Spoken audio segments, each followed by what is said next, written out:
Diners, Drive-Ins, and Dives is one of the most recognizable Food Network shows. Whether you're a big fan of Guy Fieri or more of a Guy basher, you need to know the whole story behind how Triple D went from practically nothing to a flagship show for Food Network. So how did it get started? How do they find those funky locations? And what happens to those food spots after the crew packs up and leaves? Here's everything you wanted to know about your favorite foodie show. We're rolling out!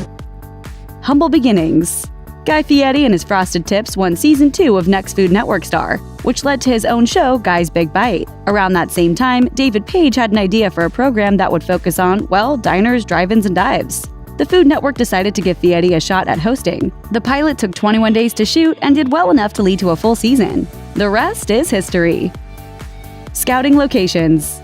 Have you ever been to a restaurant and thought, this place should be on Triple D? Well, there's a way you might be able to throw your favorite local joint into the fray. A fan site called Flavortown USA has a section for Triple D suggestions. According to the site, when you recommend a restaurant to Guy Fieri, it goes to his film crew and also gets promoted to other fans on the site. Or there's always the option of sending an email to storyideas@tripledinfo.com. But that obviously isn't the only way the Triple D team comes up with filming locations. One Denver restaurant owner told Thrillist that producers had called a bunch of local food writers to find a list of good places, after which the restaurant essentially had to sell themselves to the team. The theme they're looking for is pretty basic, something off the wall. As Guy often says, If it's funky, I'll find it.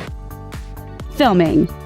You probably realize that Guy doesn't literally roll up to an establishment, hop out, and start dropping catchphrases and scarfing down a meal. Recording television programs takes time. According to Heavy Table's behind-the-scenes look at Triple D, a crew will arrive at the chosen restaurant a few days or so before Fieri to get some required close-ups and general cooking. When you notice that Guy is narrating the chef's actions during those 48-hour sequences of smoking meat, it's because they already filmed most of the prep work. The shooting also follows a tight script, but there's some improv. That madcap off-the-cuff weirdness is all Guy doing his thing. This is what it's like when the big weenie starts to have a meltdown. Huge impact. Should your restaurant make it on the show, get ready for the wave. Southern Soul Barbecue on St. Simons Island, Georgia didn't believe it when they were warned of a 200% increase in business. But it happened, and that's par for the course. The allure of eating at a joint where Fieri ate is huge. And being on the show comes with a badge of honor of sorts. But nothing in life is guaranteed, and even a visit from the Frosted Tips Fairy can't keep everything going. A significant number of Triple D alums have shuttered their doors. Of course, that's out of Triple D's control. But when you think about it, at over 260 episodes and 3 restaurants per episode, around 780 restaurants made an appearance. You're bound to have a few close down through the years.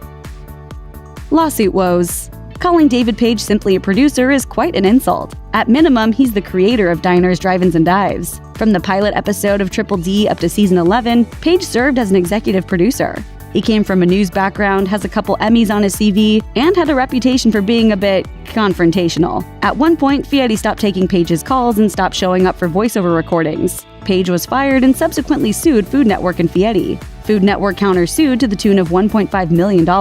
So what happened? The Food Network claim said Page was such a jerk that working with him became intolerable. Page said it was all Fieri's fault because he didn't show up to do his job. As it usually happens in these situations, the two sides settled and the show went on without Page. But gone was the original red 67 Camaro, which was owned by Page. But fear not, it was quickly replaced by Guy's own 68 model. The Guy Code. Guy Fieri seems to love the food everywhere he goes, but how can that be possible? Some people think there's a Guy Code, tiny little tics, words, and reactions to tell you what he really thinks. If Fieri takes a bite and immediately starts talking about the decor of the place, or the plates, or how tall the chef is, the dish is probably really not good. Occasionally, Fieri will actually prepare the meal for the chef in a different way than the chef did. He's essentially saying, do it this way because he didn't like their way, or something was missing. See, I have my method. I'm Thai basil, jalapenos, bean sprouts for sure, a little bit of lime, and a touch of sriracha. But if he really likes the dish, there are 2 stages of Guy Nirvana. The first is an extra bite. If Fieri only takes 1 bite, there's a good chance he didn't like the dish. If he takes 2, you can guarantee it's a winner. Honestly, I could have 18 or 75 of these. He'll suddenly start talking about how good he feels while eating the dish. If he takes it a step further and gives that look, that's an award-winning dish. Those are the places you simply must try because that's the top of the Triple D mountain. My mouth is starting to water already. Thousands of eateries around the country would kill for the opportunity to appear on Diners, Drive-Ins, and Dives. But those that make the cut have strict guidelines to follow. Here are some of the rules restaurants have to follow on the hit reality show. Hey, I'm Guy Fieri, and you know what I need? I need you riding shotgun. I'm on my way to Flavortown. This is Diners, Drive-Ins, and Dives. The production team at Diners, Drive-Ins, and Dives gets restaurant referrals from a variety of sources. Many people submit ideas directly to the show, and the producers also do an extensive amount of research, reading local media, customer reviews, and more. Guy Fieri once told People magazine, "Our research team is like, I think they all work for the FBI. That's the kind of group they are." After a restaurant has caught the eye of the Triple D team, then the hard work starts. Hours-long phone calls take place to see if the restaurant is the right fit for the show. A Colorado restaurant that was featured in Season 11 told Thrillist, "The show reached out to us and we basically had to sell them on our place over the course of a few weeks." According to restaurant owners who spoke to Twin Cities Business, after being approached by Diners, Drive-Ins, and Dives, the businesses had to send all kinds of pictures of their establishment and their food, along with recipes and ingredient lists. One restaurant owner who was selected for the show said they had to submit half a dozen recipes for Fieri and his team to review. And it's important to note that all this pitching goes on before the restaurants ever have a guarantee of whether or not they will even make it on the show. Diners, Drive-Ins, and Dives may be about showcasing the more low-key, under-the-radar dining establishments around the country, but the flavors they are looking for are anything but. When the team is combing through dozens and dozens of restaurants in any given city, trying to narrow it down to just a few, the bar has to be set high. According to David Page, the creator and former executive producer of Triple D, the producers heavily vet the quality of food at each restaurant they consider featuring. He told Heavy Table, "Every place we go has to make real food, and it has to be good enough." The first rule that restaurants have to follow on the show is that frozen food will never cut it. Page reiterated, "This has to be handmade food. It better be done from scratch. It better be made right. And it better be good." Page also admitted that there have even been situations where the crew arrived at a location and then canceled their plans because, in his words, the key to the show is that they have to meet that bar. If that isn't heaven, I don't know what is. We definitely celebrate different gods. After months of phone calls, research, and recipe testing, restaurants still won't know if they made it onto Diners, Drive-Ins, and Dives until they get the stamp of approval that matters. And that's Guy Fieri's. Everything has to go through him, from the locations to the restaurants to the specific dishes that will be featured on the show, according to Thrillist. I'm always looking for great restaurants. I'm always on the hunt. Additionally, things can change up until the last minute, if that's what Fieri wants. One restaurant owner in St. Paul told Twin Cities Business, "I think we cooked every item on the menu 3 times with Guy. He wanted to try everything on the menu just about. Then they decided what to feature." Another restaurant owner from Wilmington, Delaware, told a similar story, revealing to Town Square, Delaware, "Fieri looked at the menu and decided what he wanted to have. He picked 2 items I would not have predicted, but he loved them."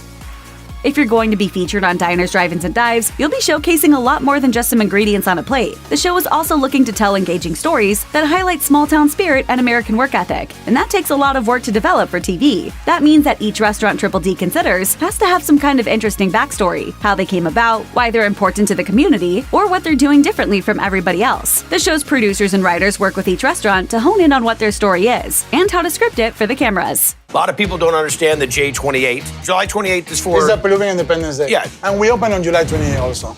So it's not just great food, it's Peruvian pride. The owners of Cafe Nooner in Eureka, California, shared a peek at that process, detailing their experience being featured on Diners, Drive-Ins, and Dives on their website. They wrote that during the screening phase, the producers asked them who the main character for their episode was going to be, along with a series of questions to make sure that person could talk about their food and their restaurant in an engaging way.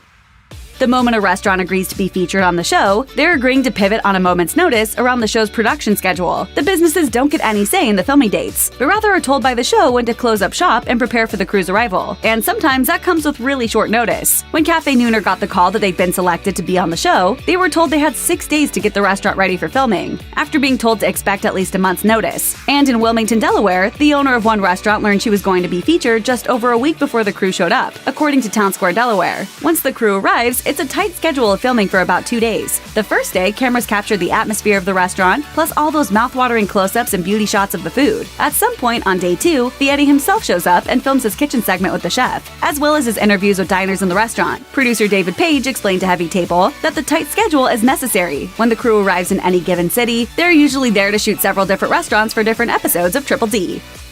Making an appearance on Diners, Drive-Ins, and Dives is a once-in-a-lifetime experience for independent restaurant owners to get their name out there. So the stakes are high to present their business proudly and whip up the best plate of food they've ever made for Guy Fieri. And a big part of that is being prepared. Producers of Triple D require that restaurants have their kitchens prepped and ready to go before filming begins. And definitely before Fieri arrives. That means having all the ingredients laid out and ready to go. After that, the cameras start rolling, capturing the cooking process and beautiful plated-up dishes, sometimes multiple times. That's right, restaurants also need to have their kitchens prepped for making multiple rounds of the same menu items, just to make sure the cameras catch every angle of the food. If you don't get it right the first time, you need a fresh plate of food to reshoot with.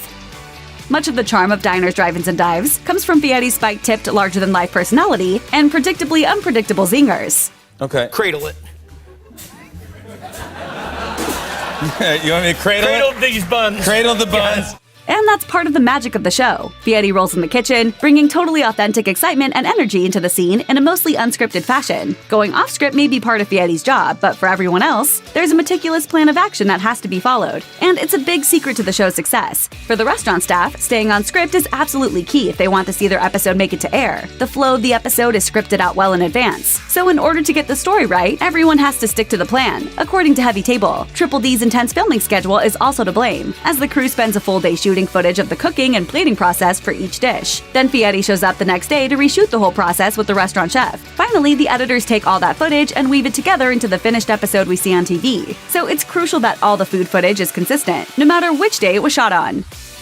If fans knew that Guy Fieri was about to roll up to their favorite local restaurant, many would probably be running to snap a selfie. But in order to limit the potential chaos and make room for a full crew and a bunch of filming equipment, restaurants are told right up front that a condition of getting featured on diners, drive-ins, and dives is closing up shop for a few days during the shooting process. Now, if you're thinking about all those happy diners you see in every Triple D episode, there's an explanation for that. They're all genuine fans of the food, but for the most part consist of family, friends, and a few loyal customers who are specifically invited by the restaurants to be a part of the filming, according to People magazine.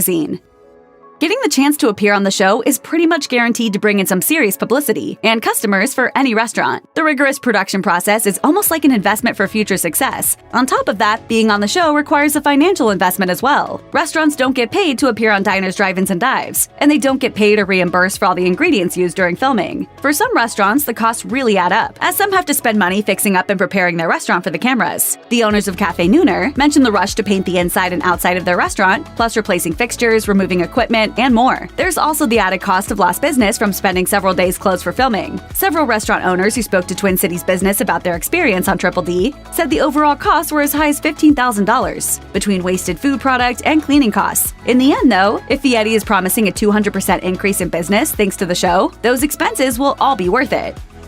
Obviously, getting to be featured on diners, drive-ins, and dives is a major opportunity for any chef. Imagine the feeling of putting your heart and soul into a dish and having Fieri call it Funkalicious. But as tempting as it may be to try and put as many dishes as possible in front of Fieri when you get the chance, chefs have to resist the urge. For one, the host isn't interested in extra meals, which makes sense when he's about to chow down for the cameras. Fieri has confessed that on filming days, the only thing he consumes is fruit and veggie juice. And it's not just him, as Fieri says he brings a juicer on the road and makes everybody drink up to boost immunity among the whole hardworking crew, according to People. It's also worth noting that the restaurant owners and chefs on diners, drive-ins, and dives likely won't even get much FaceTime with Fieri himself until the cameras are rolling. According to the show's executive producer, this is a production trick designed to keep everything as authentic as possible for the cameras.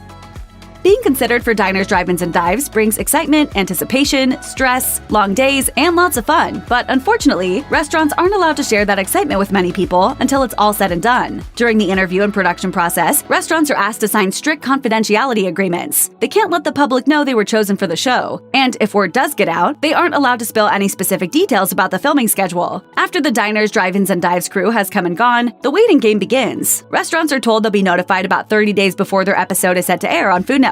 But it can be several months after filming before that time comes. Of course, once the secret is out, the real whirlwind begins. As one restaurant owner explained to Thrillist, it changes your life immediately. It's impressive. Flavor Town is everywhere. From Alabama to Wyoming, from barbecue to chicken and waffles to Mexican fare, there are many low-key establishments that serve some of the most delicious food you can imagine. Here are the best restaurants featured on diners, drive-ins, and dives in each state in the U.S. In the small town of Fairhope, Alabama, you'll find the waterfront restaurant Sunset Point, which caught the attention of Guy Fieri not for its sandwiches, but the restaurant's fresh and delicious seafood creations. Check out the Eastern Shore Bouillabaisse, loaded with Gulf Coast shrimp, mussels, and leeks.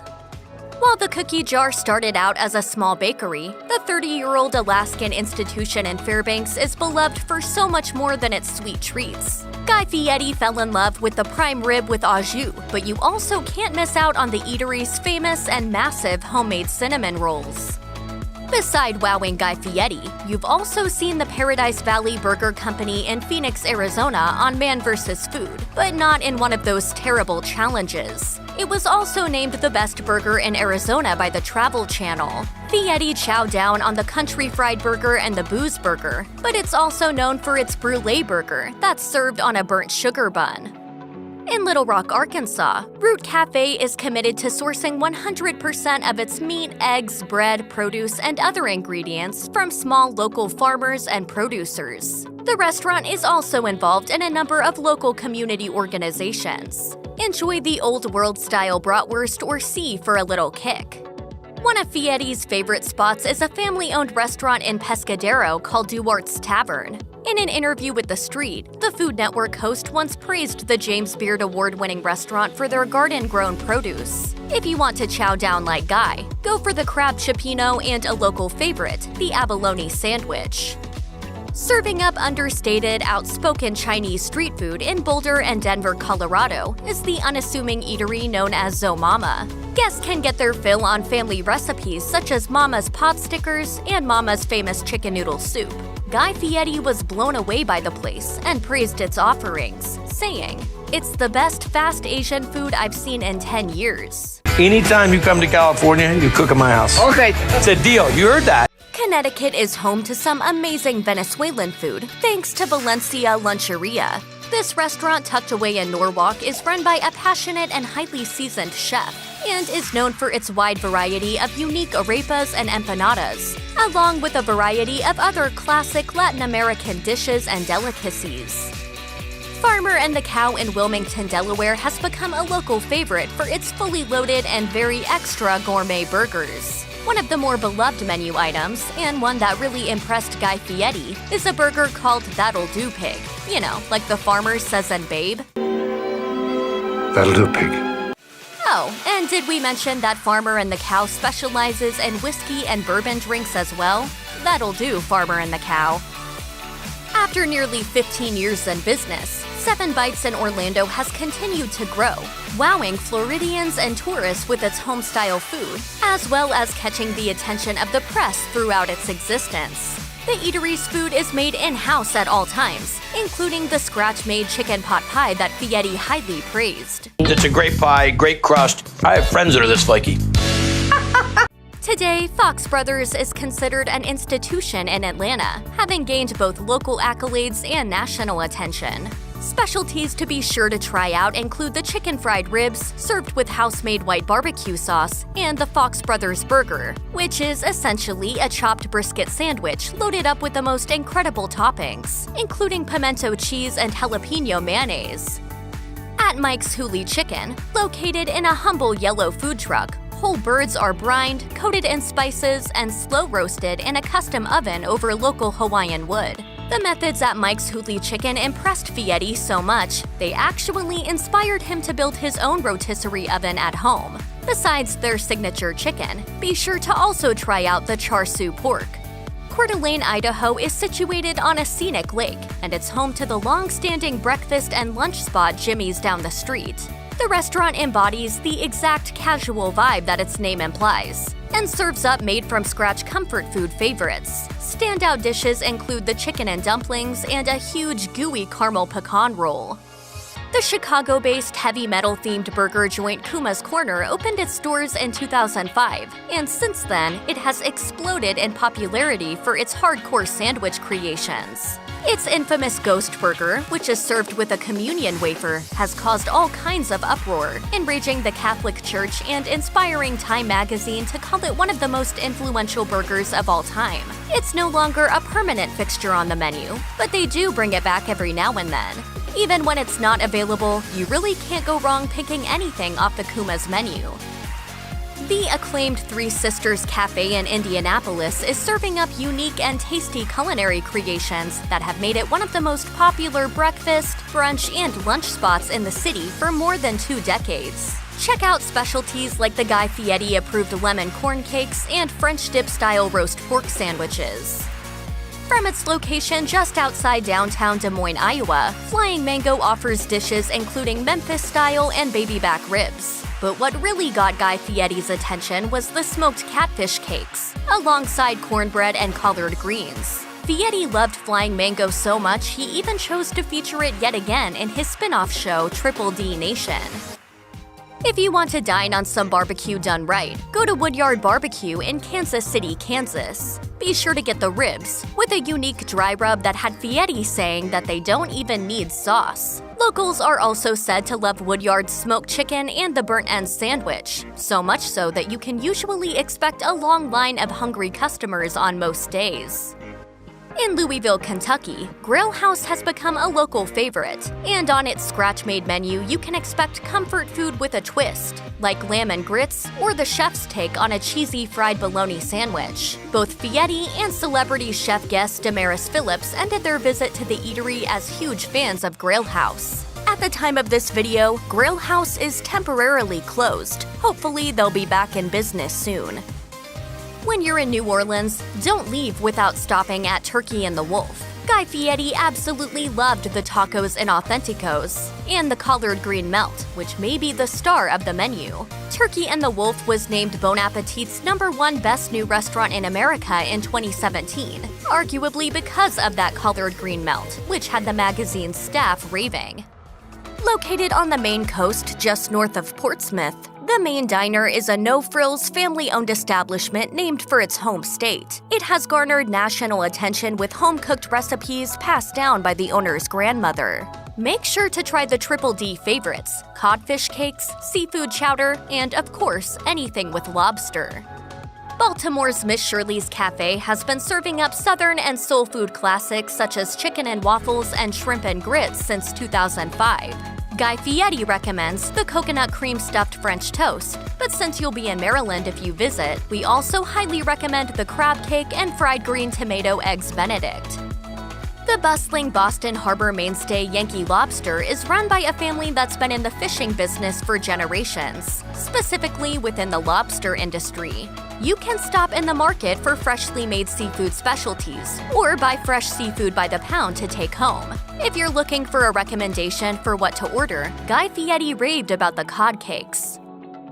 Union Woodshop, located about an hour outside Detroit in Clarkston, is now wowing more than just the locals. Guy Fieri was introduced to this place by none other than Kid Rock, and the Michigan native brought the restaurant national attention. Be sure to try out the porker if you feel like devouring most of a delicious hog. Psycho Susie's has been named one of the best tiki bars in the country by multiple publications. You'll come for their intriguing and somewhat sassy cocktail menu, and stay for the delicious food. In particular, critics and patrons alike loved the State Fair Blue Ribbon-winning grain-felt battered cheese curds that Guy Fieri tried. Located in Horn Lake, a city just south of the Mississippi-Tennessee border, the dishes Memphis Barbecue Company serves up are made by world barbecue champion Melissa Cookston, who's been called the winningest woman in barbecue. Guy Fieri went all in on the baby back ribs, praising their flavor and tenderness. Everything on the menu at the Shaved Duck in St. Louis, Missouri looks delicious, with its unique spins on Southern comfort foods. Fieri tried the crispy-skinned smoked duck breast, served with cherry juniper jam, and the host couldn't put it down. He also tackled a plate of the smothered fries, which are piled high with a whole bunch of smoked pork and homemade cheese sauce. When Guy Fieri visited the Storm Castle Cafe in Bozeman, Montana, he experienced the flavor of one of the best things he's ever had on the show, the Po-Compo chimichanga. While Fieri also praised what the cafe says is their farm-to-table take on a Monte Cristo, it was the chimichanga that had him saying, I will come back for this. That's one of the best breakfast dishes I've had in Jewel Day. Thank you very much. One of the best, without question. Wow. Big Mama's Kitchen in Omaha, Nebraska has been putting a whole lot of soul into their soul food for more than 40 years. After starting as a catering company and opening a full-fledged restaurant in 2007, before sadly passing away in 2018, Big Mama appeared on Triple D and wowed Guy Fieri with her oven-fried chicken made with a special rub she learned from her grandmother. When in Vegas, you can bet on getting an incredible meal at John Mull's Roadkill Grill. This family barbecue business has been smoking high-quality meats for more than 3 decades. Of all the smoked meats on the menu, the 16-hour cured applewood smoked house-made sausage hot links were what had Fieri absolutely raving. Hidden away in Raymond, New Hampshire is the aptly named Tuckaway Tavern, and it's a must-try. You could munch on steak tips from their award-winning butchery or feast on one of their burgers, which have been named the best in the state by Yankee Magazine. Guy Fieri tried and loved a Tuckaway specialty, chili and cheese cornholes. You can get some delicious homemade diner classics at Johnny Prince's Bayway Diner in Linden, New Jersey. It's a casual joint that Guy Fieri once called one of his favorite stops on his show. During your visit, we advise you go big on the Monster Burger, which is stacked with bacon, cheese, and huge onion rings. Located in the heart of Albuquerque, the slow-roasted Bocadillos restaurant has become a local favorite, serving up scratch-made artisan sandwiches. Guy Fieri's favorite was the homemade biscuits and green chili gravy. If that's not enough to get you to stop in, they also do a lot for the community. Bocadillos provides over 1,000 meals a day for local schools before opening up each day. The unique creations at Pies and Thighs in Brooklyn have been featured by numerous foodie publications, and they are racking up accolades left and right, from best donuts to biscuits to apple pie to fried chicken. If you want to go for Guy Fieri's favorites, try the pulled pork sandwich, chicken and waffles, or pecan crunch donut. At the Copper Penny in the beachside town of Wilmington, North Carolina, the menu offers upscale pub food and award-winning chicken wings. Fieri really couldn't control himself with the homemade beer-battered onion rings, and the spiky-haired host was also a huge fan of the hot roasted pork sandwich. Fargo, North Dakota is where you'll find local Hangout Pounds doing its own thing, and doing it well. The Pounds menu is an eclectic blend of burgers and bar food, plus loaded mac and cheese combos alongside healthy superfood bowls. Indulge on the barbecue porker loaded mac and cheese, which Guy Fieri couldn't get enough of. Lucky's Cafe in Cleveland is as farm-to-table as it gets. Not only are many of the ingredients used locally sourced, but they grow much of their own produce in a garden that's right out back. The Reuben sandwich, scratch-made start to finish, actually left Guy Fieri speechless. Another celebrity chef, Michael Simon, swears by the biscuits and gravy at this joint. For the best burger in Oklahoma City, if not the whole state, head over to Nick's Grill and get your spot in the inevitable line that will be spilling out the door of this tiny no-frills joint. Try out the onion burger, Nick's version of which starts out with a whopping half-pound of beef, which is piled up with onions and served with a basket of fries. It had Guy Fieri saying, Look great, man. With all juice on top back, you can't beat that. That's what a burger's supposed to be. Onions are killer. No frills, straight up quality. For some of the best seafood you can find in the Pacific Northwest, check out Fisherman's Market in Eugene, Oregon. The restaurant and fish market serves up some of the freshest seafood you can find in the region. When you visit, don't skip the crab dinner, and be sure to also try the Cajun crawfish pie, comfort food wrapped in a flaky crust and served alongside perfectly cooked smoked salmon. When Guy Fieri rolled through downtown Philly in 2011, Honey's Sit and Eat decided to impress him with their next-level take on old-school Frito pie, 2 ways. It's no longer a permanent menu fixture, but it seems like they bring it back sometimes, so keep an eye on their Facebook page. Don't worry though, the food on their current menu, a mix of Jewish favorites and Southern comfort food, is also excellent. Italian Corner in East Providence, Rhode Island is as authentic as it gets when it comes to Italian delis, with the recipes, the equipment, the ingredients, and even the chef himself all straight from Italy. Guy Fieri recommends the handmade tortellini doused in bolognese sauce, and the brissato sandwich that has house-made roast beef piled up on freshly baked bread. At Early Bird Diner in Charleston, you'll want to try out their version of chicken and waffles first. It may not be the most original dish, but the popular Coastal Brunch Spot's flavor spin on it had Guy Fieri raving. Another top seller on the menu is the fried pork chop with a homemade pepper jelly, which is so good, Fieri dubbed it officially ridiculous. Fieri's show has taught us that you can find great regional cuisine in the most unlikely places. Exhibit A, the spicy and flavorful jerk chicken from Oh So Good restaurant in Garrettson, South Dakota, a place quite a ways from the Caribbean. Along with the colored greens on the side, Guy Fieri was absolutely loving it. Moss Tacos Por Favor in Nashville, Tennessee has been serving up tacos and more since the 1970s. And the dish to go for is the tamales.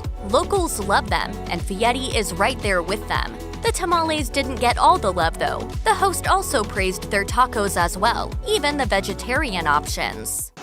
I'm not kidding you. Look at that grin right there. I know.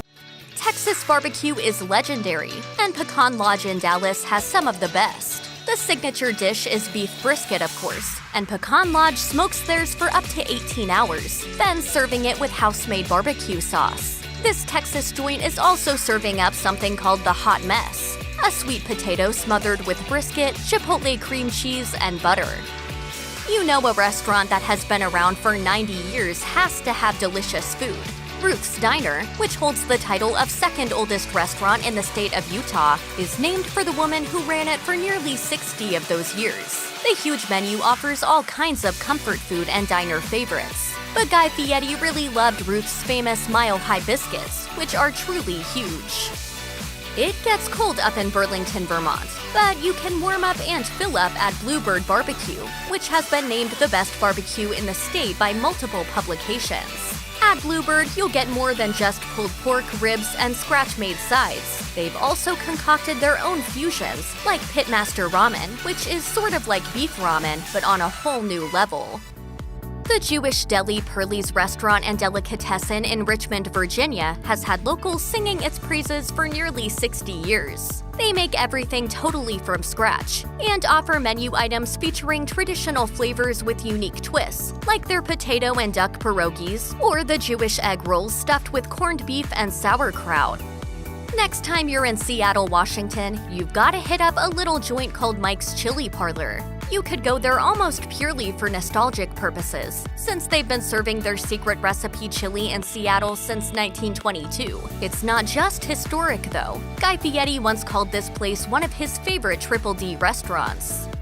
Perhaps one of the most unique eateries on this entire list is Hillbilly Hot Dogs in Lesage, West Virginia. From the inside of old school buses in the middle of a makeshift junkyard, a husband and wife are creating some of the most seriously outrageous and delicious hot dog combos, like the Pine Appalachian Dog, as well as the almost 1-pound Homewrecker, a deep-fried treat that Guy Fieri enjoyed on the show. Delta Diner in Mason, Wisconsin is everything you would imagine a classic roadside diner should be. From the retro sign out front to the long row of stools at the counter and a menu full of biscuits, pancakes, burgers, and malts. Guy Fieri dug into the homemade biscuits with red-eye gravy, and it had him singing its praises. At the foot of the Grand Tetons and Yellowstone National Park, Jackson, Wyoming is a growing destination town in America, thanks to its proximity to nature and its destination-worthy food. It's where you'll find Café Genevieve, a quaint and cozy spot serving up refined American fare like bison chili, tiger shrimp hush puppies, and their now infamous pig candy, the eatery's house-made candied bacon. Ever had bacon and clam pizza? Duck bacon flatbread? Keep watching to find out about the best pizzas ever seen on diners, drive-ins, and dives, and how close they might be to you. Our list kicks off on the West Coast at one of the hottest pizza spots in Southern California, Pizzeria Luigi in San Diego. With several outposts throughout the city, these slingers of slices have legit Italian roots. Its owner, Luigi Agostini, was born in Italy but immigrated to the state to make quite the name for himself. Since opening in 2004, he has garnered a loyal following that keeps returning for his brilliantly executed New York City-style pizza, and it is not just the guests that keep returning. In fact, the counter service spot has actually been featured on Triple D a whopping 3 times. What makes Pizzeria Luigi stand out from the rest of the local competition? Pies here are served thin, as a classic New York-style pizza should be, and utterly ginormous. Menu favorites include the crime scene pizza with ricotta, meatball, and marinara dots, and the sports bar that's a baked potato-style pizza. But it was the El Diablo pizza that caught the attention of Guy Fieri. This hot option combines diced pepperoni, sausage, meatball, red onion, jalapeno, crushed red peppers, sriracha, and hot sauce for one fire-breathing heck of a good time. Located in the tiny town of Junction City, Oregon, Junkyard Extreme Burgers and Brats is the hottest restaurant in town. It also happens to be the only restaurant in town. With a downright wild and crazy menu, you can only imagine that guy had an absolute ball here. Extreme is in their title, so you already know they do things the right way, or maybe so wrong it has to be right. We're talking about quarter-pound franks served a dozen different ways, including a classic New York with stone-ground mustard, sauerkraut, and onions. What's fried cheese, you may ask? These are not mozzarella sticks, but they're wildly creative take on pizza that is crustless and made from, you guessed it, cheese. Look at that. Fried cheese? Can't beat it. It was their signature burger, the Big Block, that blew Guy away with a monstrous 1 pound of meat and a full cup of cheese. When we head to Baltimore, we are on the lookout for one thing: seafood. If you're looking for your seafood and pizza fix tackled in one spot, look no further than Joe's Squared. This neighborhood bar is a local haunt serving up the best slice of square pizza in the city using only the freshest of ingredients. The crust is made from a 200-year-old starter dough, and then the pizzas are off to the anthracite burning oven where they are charred to perfection at 900 degrees. It's art, y'all. When Fieri made the pilgrimage to Joe's Squared, he brought a very special friend in tow, local celebrity Duff Ace of Cakes Goldman. The two were wowed by the joint's fried ravioli. Guy also tried the joint's bacon and clam that continues to be a house favorite. This unique pizza offering combines roasted garlic cream with clams, maple smoked bacon, sweet onion, fresh mozzarella, Romano, Asiago, and oregano. Listen to Duff and Guy. Joe's Squared is a must-visit when visiting the Charm City. Denver, Colorado is known for quite a few things, from its rich mountain air to its bustling cocktail scene. It also has the claim to fame of leaving the loudmouth chatterbox that is Guy Fieri nearly speechless. That all happened when he visited Fat Sully's. The pizza joint is serving up quite literally ginormous New York-style hand-tossed pizza at a whopping 26 inches in diameter. Now, with locations in Kansas City, Missouri, and Colorado Springs, it was the original locale that Fieri made the voyage to. A man that has seen a lot in his day was taken aback once he came face-to-face with their pizza. He proclaimed, That's not only the biggest pizza we've ever shot on Triple D, I honestly gotta say, and this is regardless of the size, it's one of the best pizzas. Located in Minneapolis, Minnesota, this neighborhood spot is the brainchild of Ann Kim, an acclaimed chef and 2019 James Beard Best Chef Midwest winner. When you're here, you're family, and that's just the type of atmosphere Kim continues to culminate. The modern pizzeria does wood-fired pizzas extremely well, complete with some Korean inspirations and a standout global wine list. The restaurant's cornerstone is a Le Pignol oven imported from France that uses clay dating back to the 16th century. On his Triple D visit, Fieri ended up sampling 3 of their signature pizzas: My Sharoni, the Lazy Zaza, and the Sunnyside, and all 3 were a total hit. He was particularly dazzled by the Lazy Zaza, which features kimchi, Korean sausage, serrano pepper, soy chili glaze, and sesame. Get naked. Is that a threat or a promise? Oh, it's a conversation starter. Over 10 years later, and with some location change-ups along the way, Naked City Pizza is still delighting its faithful Las Vegas fans with the ultimate sin: decadent pizza. Naked City launched in 2009 as a hot dog cart that quickly garnered a following, which would lead them to becoming a sandwich shop in the parking lot of beloved dive bar Dino's. Location changes, new leases, and the pandemic aside, the business is going strong. We can only assume that Fieri jumped at the chance to head off the strip and check this place out. He was a massive fan of the guinea pie. The Sicilian-style pizza wowed him thanks to its rich and creamy white garlic sauce that was topped with meatballs, spinach, mozzarella, and ricotta. It even landed them on 2 specialty diners, drive-ins, and dives, including Vegas Great and Best of Pizza. They hit the jackpot for sure. Located in South Minneapolis, the roots of Broder's Cucina Italiana run deep. The family-owned restaurant, complete with an Italian deli and grocery, has been in operation for 4 decades, serving up their home-style Italian dishes to a flock of loyal locals. Pasta is made fresh each and every day with nearly 24 different types of pasta and risotto. It's a labor of love for the multi-generation operation that prides itself on using only the highest quality of ingredients. It was the New York-style pizza that set Fieri towards the neighborhood spot. On his visit, he sampled a multitude of selections from the menu that reads like a best of Italian list, but he absolutely devoured their classic slices of pizza along with their house-made fettuccine with classic Emilia-Romagna meat sauce. The viewers agreed because hungry viewers flocked to the restaurant following its airing for a taste of what Fieri had.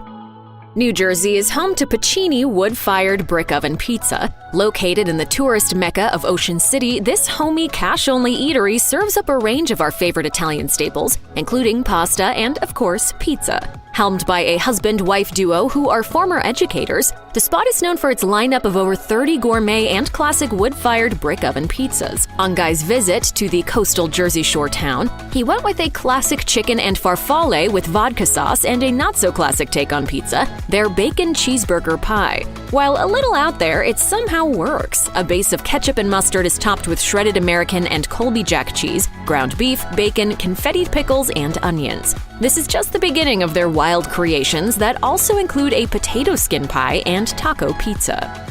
For over 70 years, the original Vito and Nick's Pizzeria has been captivating Chicago with their cracker-like thin crust pizza, using the same family recipe to this day. The must-have here is without a doubt their Italian beef twist on a pizza, an ode to their old days as a sandwich shop. Their spin on the classic sandwich that originated in the city is much like the original, with tender slices of beef that are made in-house using a family recipe. It is so popular that they typically serve more than 65 Italian beef pizzas an hour on any given day. On Guy's visit, he popped in for this signature pie as well as the breakfast pizza, a classic cheese pizza topped with an egg and fried pepperoni. The highlight of the visit may have been the prime viewing of their large staff operating effortlessly in a packed kitchen during the height of service. The next spot is named Postabilities and is located in upstate New York in Syracuse. In operation since the early 1980s, the contemporary eatery feels homey thanks to its brick-adorned decor. With Italian-American fare as its focus, you can nibble on a selection of their homemade pasta dishes topped with any number of their house-made sauces, including their famous spicy hot tomato oil and fresh vegan basil pesto. When looking to pick an appetizer, it's the duck bacon flatbread pizza that has landed this joint on the map. It all begins with a flatbread crust that is made in-house at their bakery just across the street. That crust is then topped with house-cured smoked duck bacon, Humboldt fog-aged goat cheese, mozzarella, tart cherries, shallots, cracked black pepper, and a pomegranate drizzle. Pinky G's may be located in Jackson Hole, Wyoming, but they see no limit in their geography, bringing their award-winning New York-style hand-tossed pizzas to the masses. They are even available nationwide via Goldbelly should the pizza craving strike. This local hangout serves up comforting food in a chill, tavern-like setting. Their pizzas are not so ordinary, with unique toppings and twists on classics, like the funky chicken with fresh basil pesto, shredded mozzarella, ricotta, roasted chicken, artichoke hearts, and red onions. Just how big of a fan is Fieri since he's featured the award-winning spot a whopping 3 times on his show? He even created his own pizza, aptly named Guy's Pie, that combines garlic oil, shredded mozzarella, ricotta cheese, blue cheese crumbles, roasted chicken, shredded pepperoni, and is topped with hot sauce and blue cheese dressing. Their most recent appearance on the Triple D Takeout Edition featured Guy and his son Hunter attempting to make their famous pepperoni and sausage stromboli from scratch.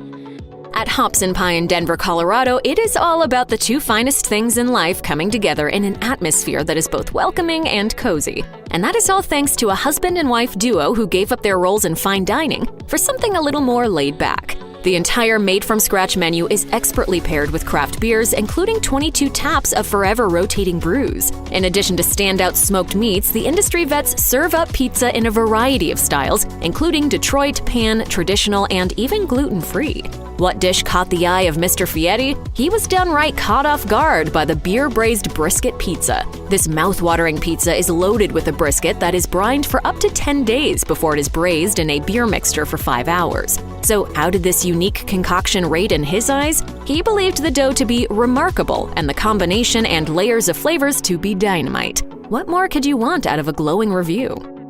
At Carluccio's Coal-Fired Pizza in Northfield, just 20 minutes outside of Atlantic City, it is all about the options. In addition to a standard Jersey-style crust, they also offer flatbread, New York-style, or Sicilian, all of which are cooked to well-done perfection in their coal-fired pizza oven at over 1,000 degrees. If that wasn't overwhelming enough, the family-owned and run establishment also dishes out an outstanding selection of specialty pastas. Can't decide what to order? Go with Guy and get their famous Grandma's Pie, a house favorite. This thicker crust pizza is topped with a chunky San Marzano tomato sauce, homemade mozzarella, extra virgin olive oil, fresh basil, and oregano. Trust us, you cannot go wrong with anything you order from this South Jersey institution.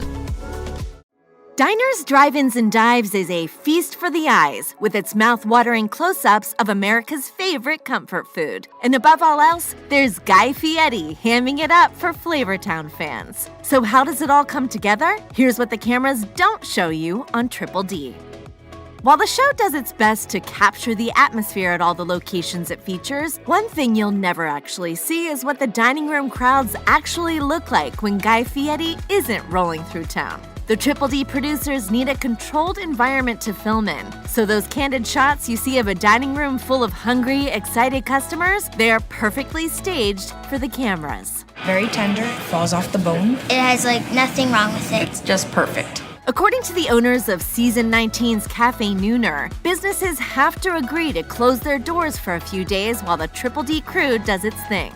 So who are all those people you see on screen chowing down and sometimes chatting with Fieri himself? They're loyal customers, family, and friends that have been invited by the restaurant owners to be part of the shoot. This was my English teacher in my sophomore year of high school. This is Mr. Politano. It all sounds like a really good reason to start buttering up your favorite local restaurant owners. You never know when it could lead to a chance to meet the mayor of Flavortown himself.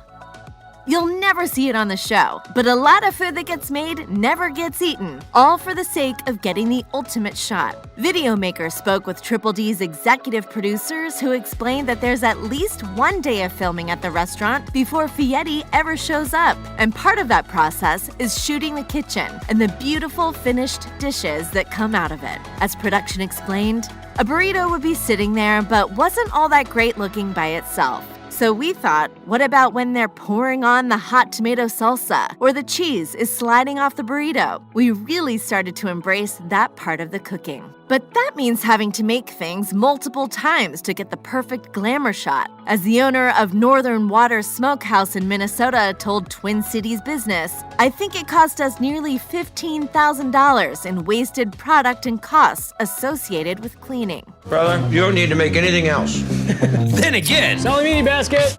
There's no doubt Fieri has eaten a lot of food while filming Diners, Drive-Ins, and Dives since the show's inception in 2006, and it's statistically impossible that all of those items were delicious. Yet one thing the cameras will never show you on Triple D is anything Fieri wants to spit out on that first bite. And there's a good reason for that. According to show creator David Page, the bar is set high. He told Heavy Table, every place we go has to make real food and it has to be good enough. We are incredibly discerning about what it takes to get on the air.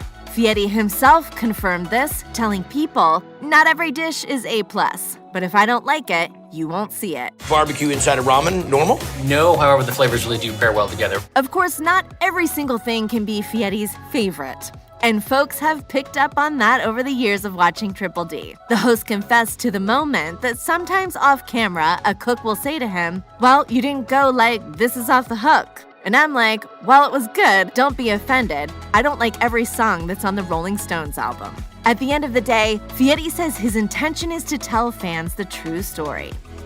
When it comes to Diners, Drive-Ins, and Dives, it's all about Fieri. And he gets the final say in pretty much every decision about the show, the restaurants, and the food that gets featured, according to Thrillist. So that means he can pretty much change his mind whenever he wants. Shut the front door, the back door, the side door, and all the windows. If Fieri gets to a location and wants to scrap the plan and have the kitchen whip up something else on the menu, they have to scramble to get it done. That happened to Minnesota restaurant Casper and Runyon's Nook, who revealed to Twin Cities Business, we cooked every item on the menu 3 times with Guy. He wanted to try everything on the menu just about. Then they decided what to feature. Of course, you'll only see smiling faces, excited chefs, and a pumped-up host in each episode of Triple D. But the one last-minute change you'll never see? David Page told Heavy Table, to be candid, we have gotten to town and canceled places because the key to the show is that they have to meet our standards. If Guy Fieri is known for one thing, it's having a personality as big as his appetite. And while the show works hard to capture the star in all his funkalicious glory, this is a man who simply cannot be contained on film. And it's not just the aggressive use of Flavortown slang. Fieri is dedicated and involved. He's deliberate about his interactions with the restaurant owners, and then, of course, when the time is right, he whips out the star power, and anything can happen. Food Network walked through a typical day of filming on location for Triple D. It started at 7:45 a.m., with Fieri running around the set asking questions because he likes to be as hands-on as possible. When he's not camera ready, people say he acts and talks just like a regular dude. I was loading camera gear with my team, and I was putting it back in, and like, talent doesn't lift gear. Yeah. And I go, well, good. Well, tell me when the talent shows up. One restaurant owner recalled to Thrillist, he was a real nice, down-to-earth guy. Then it was like he slipped his Guy Fieri persona on like a Halloween costume. It's worth noting, though, that Fieri doesn't spend too much time chatting it up with restaurant owners beforehand. One producer told People, that's very important because they're having a genuine, organic moment of meeting each other for the first time on camera.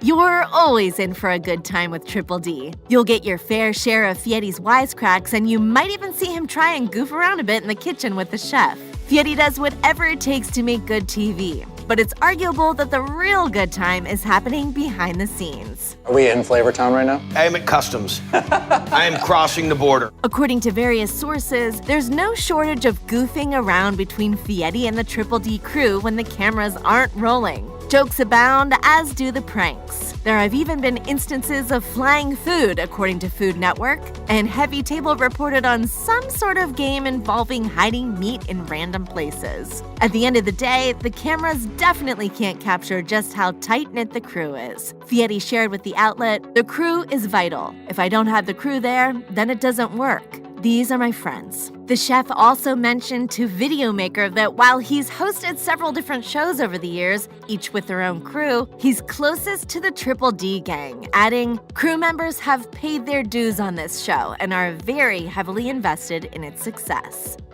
Considering how long it's been on the air, Triple D is certainly not without its share of behind-the-scenes drama. From creative disagreements to ugly lawsuits, there have been some major speed bumps on the road to Flavortown. Perhaps the biggest scandal to hit the show was the fierce falling out between Fieri and show creator and executive producer David Page. It's unclear exactly what sparked the creative differences between the two, but according to reports, Fieri demanded the network replace Page after 11 seasons. Page didn't go quietly. In 2011, he sued Food Network, claiming Fieri wasn't showing up to film episodes that he and the network were under contract for, per The Hollywood Reporter. Food Network then countersued, claiming that Page had created a hostile work environment. What followed was an ugly back and forth, with harsh accusations flying from both sides. Food Network claimed Page used profane language and intimidation tactics. And according to the New York Post, Page accused Fieri of being difficult to work with, making homophobic comments, and exhibiting lewd behavior on set. Eventually, Page and the Food Network reached a settlement, and a new production team took over Triple D. One of the most epic moments on any episode of the show is when Fieri takes that all-important first bite. The camera locks in on him, and his initial reaction says it all. And when Fieri tastes something amazing, his enthusiasm is unmatched.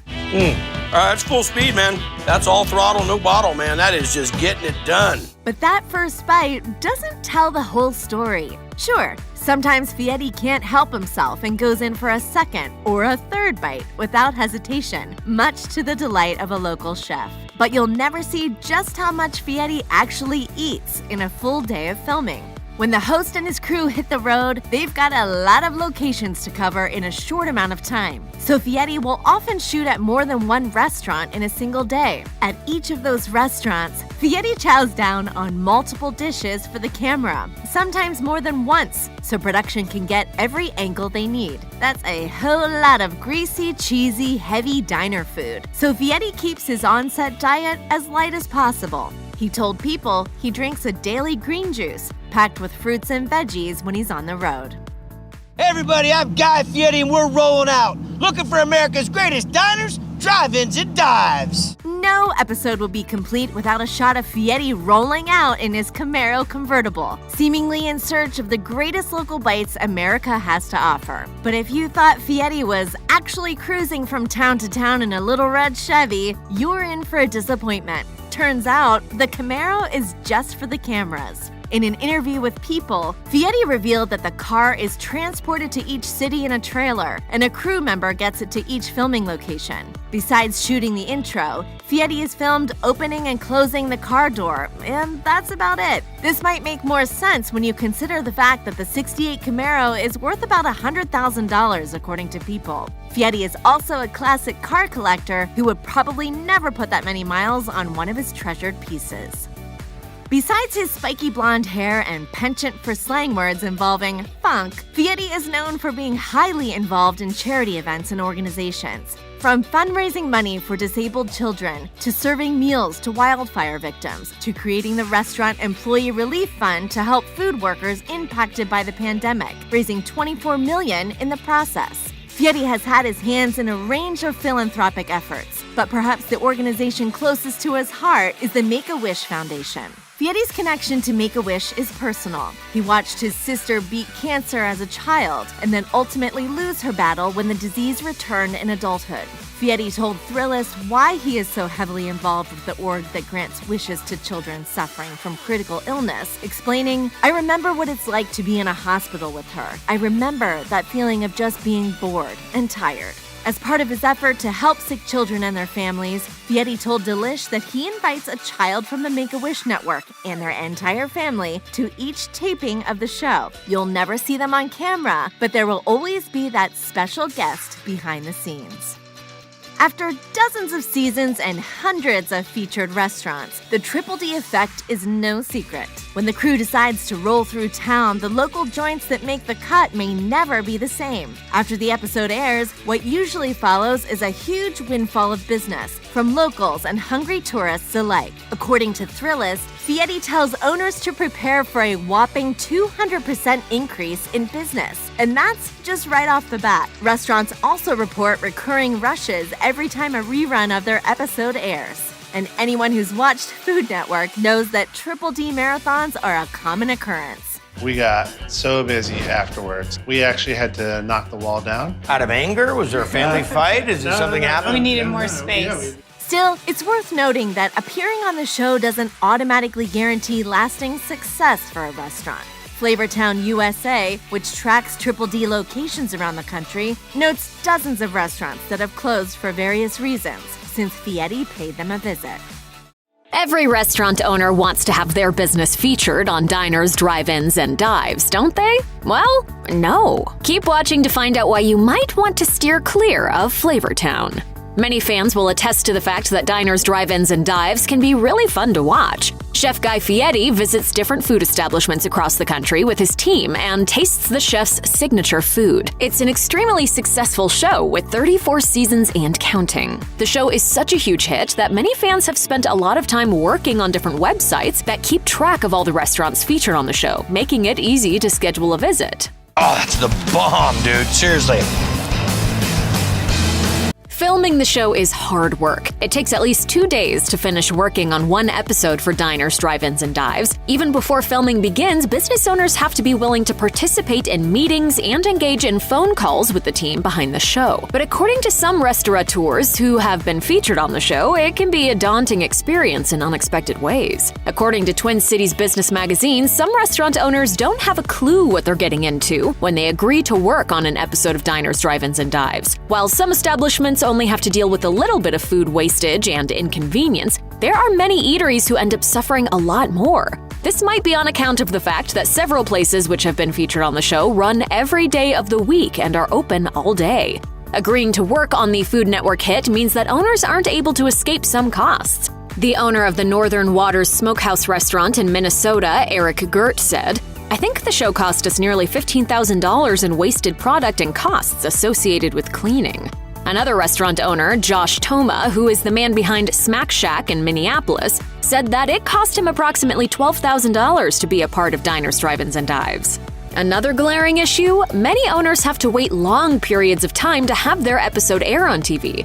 This means that there is a bit of uncertainty for restaurateurs as they hope for the best. The goal is for each episode to be successful and for more customers to take an interest in the establishment. This may or may not happen, depending on the cost each business pays out to the time their episode premieres. While it may seem like a no-brainer that being featured on diners, drive-ins, and dives can do wonders for an establishment and its profits, this isn't always the case. Some restaurants have been forced to close shop on account of eventually suffering heavy losses, despite being on the TV show. According to Flavortown USA, scores of eateries that once made an appearance on the show have now closed down for good. One of the restaurants that didn't make it was Fat Ones in Orlando, Florida. A disappointed visitor wrote on TripAdvisor that they specifically visited the restaurant because it was on Diners, Drive-Ins, and Dives. The scathing review made their displeasure clear. It read, "Cheese sauce came out of a can and tasted like it and the other ingredients were at the same level. It could have been a good meal, but it wasn't even close." According to Reddit, the essence of an eatery is sometimes lost when they're featured on Diners, Drive-Ins, and Dives. A fan complained that the show was simply not authentic in the way it portrayed restaurants and the food. They wrote, "Since Guy Fieri always praises every single food he tastes, I honestly thought that the restaurants he visited paid him to film and taste the food."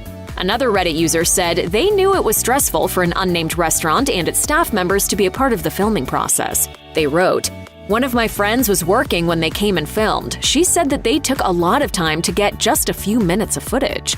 And according to certain restaurant owners, working with Guy Fieri was an unfortunate experience, saying he was difficult to work with. They felt he simply acted nice in front of the camera and didn't care otherwise. Just so you understand, to the rest of the world, 3 sandwiches is not normal. This is crazy. You have to dip it in the syrup. You dip this in the syrup? Correct. It seems Guy Fieri has never met a burger he didn't like, and on Diners, Drive-Ins, and Dives, he's had the opportunity to try a lot of them. Not only did these burgers make it onto the show, but they were well worthy of a second bite. NorCal's Cochon Vallon Barbecue Smokehouse is known mainly for its tried-and-true barbecue, so it's no surprise that the WTF burger features some barbecue too. In fact, this burger is topped with smoked prime brisket and brined smoked pork shoulder, not to mention a crispy chipotle-scented pork cake. To make it, pork shoulder is brined in juniper and clove for 3 whole days before being slowly smoked for 9 hours. It's piled atop a griddled burger with sautéed onions, cheddar cheese, the aforementioned ultra-tender brisket, a combo of mayo and House Carolina barbecue sauce, and house-cured maple bacon. The pork cake topping is drizzled with chipotle sauce to make this burger a surefire winner in Guy Fieri's book. Guy Fieri is agog watching the no-nonsense cook behind the Firehouse Burger at Langford Grocery make the hot sauce that gives the burger its namesake heat. She starts by combining serrano, jalapeno, and habanero peppers with vinegar, garlic, onion, radish, and loads of mustard. The resulting sauce, Fieri quips, is so spicy it might cook raw chicken. Instead, it's going on a patty that's been basted with a cayenne-spiked butter for extra heat. The sandwich itself features American cheese and even more jalapenos, as well as classic burger toppings, onion, tomato, and pickle. Guy Fieri may get around in a red 60s convertible, but the burger he enjoys at Washington State's Ethos Bakery and Cafe is what Fieri calls a Bentley with monster truck tires. The burger begins with a homemade croissant dough laminated in-house and rolled not into the traditional crescent shape, but rather into a homemade burger bun. Baked and split, it's topped with an 8-ounce burger patty that's just marked on the grill before being finished in the oven with rosemary-infused butter. Topped with white cheddar cheese, it's not hard to see why Fieri had such high praise for this burger. Jonathan and Justin Fox are the masterminds behind Atlanta's Fox Brothers Barbecue. They get creative with the moniker burger and applying it to a sandwich that isn't a burger at all. Here, a chopped smoked brisket sandwich stands in for the patty, but that doesn't stop Fieri from giving it high praise. We gotta hurry up and get this burger out before Rutledge eats all of the other brisket. Rutledge! The brisket for this burger is seasoned simply with salt and pepper before being smoked, quote, as low as it'll go. Topped with a sauce made with house-made ketchup, vinegar, Texas Pete hot sauce, garlic, molasses, and spices, it's also dressed with a homemade pimento cheese patty and house-made jalapeno mayonnaise for creaminess and a slight kick. Layered on a toasted bun with peppered bacon, pickles, tomato, and onion, it surely has Fieri convinced in the brisket swap. He even notes that chopping the brisket helps to incorporate the fat, making it even more savory than the slow-smoked meat would be all on its own.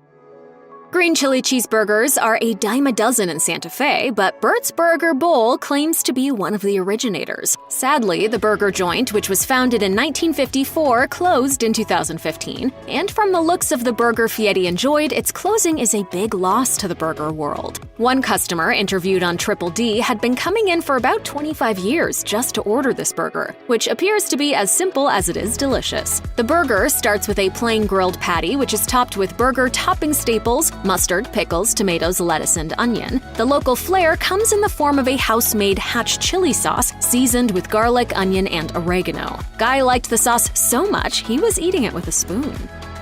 The cooks at Burger Me in Truckee, California have married the best parts of a burger and an Italian hero to come up with the Italian Stallion. A burger meets a deli sandwich, according to Fieri. The burger begins not with ground beef, but with ground bison, which the owner claims isn't just leaner, it also has a stronger beef flavor. The burger is topped with a Cabernet vinaigrette as well as sliced meats familiar to anyone accustomed to the Italian deli window. Pink mortadella, and flavorful Genoa salami. Provolone cheese and hot chopped peppers are the obvious finishing touches for this burger that's sure to conquer the heart of any Italian American, including Guy Fieri. Guy describes the Mac Attack burger from the Boston Burger Company as the, quote, dictionary definition of comfort food. And it's not hard to see why. This burger is topped with house-made mac and cheese made with a blend of American cheddar and jack cheeses, and then seasoned with two more, Parmesan and Pecorino, along with some hot sauce. The mac is chilled overnight and then griddled to order, when it's topped with even more cheddar and jack cheeses. Both crispy and gooey, it's not hard to see why one client dubbed it Wicked Awesome. Hodad's in Ocean Beach, California is a surfer's paradise with a no shirt, no shoes, no problem ambiance attitude and sign. The now deceased owner, Mike Harden, may have had a laid-back demeanor and funky vibe with his restaurant, but he was serious when it came to building big burgers. The signature burger at Hodad's is unique for sure and is topped with a boiled bacon patty cooked up so that it almost resembles hash browns. The cooks at Hodad's are burger experts and construct what they call an onion castle atop a bun spread with mayo and mustard, drizzling the ketchup all over and topping with pickles, tomato, and lettuce. The burger patty and bacon concoction are the finishing touches. This space, now known as Pinky's West Side Grill, was once home to a Volkswagen garage and repair shop. But when the Flavortown mayor visits, the North Carolina spot is known not for lemons, but for burgers. The chef behind this spot, formerly of since-closed local fave The Penguin, griddles up a burger whose name is a nod to the now-defunct Triple G garage. Greg tops the 80-20 beef burger with homemade beef chili seasoned with garlic, chili powder, coriander, hot sauce, and cumin. Each burger has not one, not two, but 3 5-ounce patties and is piled with mustard, chopped onions, cheese, and house-made Southern slaw. I want to see you do this. I don't know how to do this. All right, here we go. Get after that. Fieri does not hide his love for the bacon cheeseburger at Dad's Kitchen, which, according to one patron, is truly, quote, unlike any burger I've ever had. What's so special about it? The bacon and blue cheese are cooked right into the patty. To make this crazy burger, aptly named Dad's Burger, the bacon is chopped into tiny squares. The diced bacon is then packed into a ring mold and topped with blue cheese, followed by the beef mince for the burger. Cooked on the griddle, the resulting burger has a crispy crust and is infused with bacony flavor all the way through. Served with an Aleppo pepper spread made with loads of roasted garlic and garlic-infused oil, the resulting burger is deemed both off the hook and righteous by Guy. And you can tell he really means it as he swoops in for another bite. Guy likes most things he tries on Triple D. In fact, aside from eggs and liver, Fieri likes most food, period. So given that his first experience with a peanut butter burger did not go all that well, it's perhaps surprising he would ever try such a concoction again. And yet, he finds himself doing just that at Saboris International Cuisine in Utah. Here, a chef who has cooked for President Reagan now makes comfort foods from around the globe. The peanut butter burger here is admittedly quite different from Fieri's first taste of this oddity. Chef Garcia pairs the peanut butter spread with a homemade chipotle sauce, and Fieri likens it to a Thai peanut sauce with a touch of spice lacing the sweetness. It seems to have made the spiky-haired TV host a PB burger convert, and the house-made root veggie chips seasoned with cumin and chilies don't look bad either. At New Mexico's Dr. Feelgood's kitchen, they don't just serve burgers, they butcher whole animals. And at this farm-to-table restaurant/butcher shop, the burger isn't made with beef, but with pork belly, to be exact. Yep, that's right, the whole burger here is made of bacon, for a cross between a burger and a BLT that has Fieri smitten.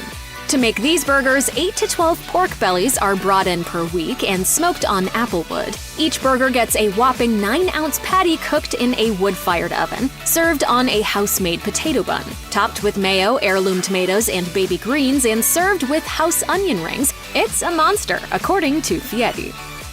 At In a Pickle restaurant in Waltham, Massachusetts, the Toro Loco burger is a staple, and it's not hard to see why. The burger patties are topped with a breadcrumb-coated, deep-fried hunk of pepper jack cheese. The house-made fried onion straws are coated with a powder made from ground-up fiery hot cheese snacks for a burst of both spicy flavor and bright red color.